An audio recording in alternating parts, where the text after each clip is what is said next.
குர்ஆனோடு வாழ்ந்தவர்கள், குர்ஆனுக்காக வேண்டி தன்னுடைய பிள்ளையை வாழ வைத்தவர்கள். தாய்மார்களே கேளுங்கள், குர்ஆனோடு சேருங்கள். ஹைதராபாத்ல 4 மாதத்தில் ஒரு புள்ள குர்ஆனை பாடமாக்கி முடியுது.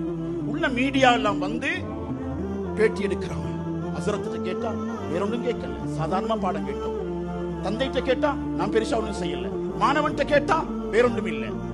தாய் சொன்னா, திரைக்கு பின்னால் இருந்து தாய் என்ன தெரியுமா சொன்னா, நான் குர்ஆனை பாடமாக்கிற ஹாஃபிஸ், இரவு பகலா இந்த புள்ள கற்பத்தில் வச்சு கொண்டும் குர்ஆன் ஓதினேன்.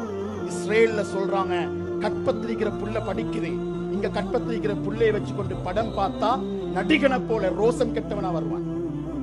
மகன், இந்த ஹக்க நாங்க விளங்கல்ல.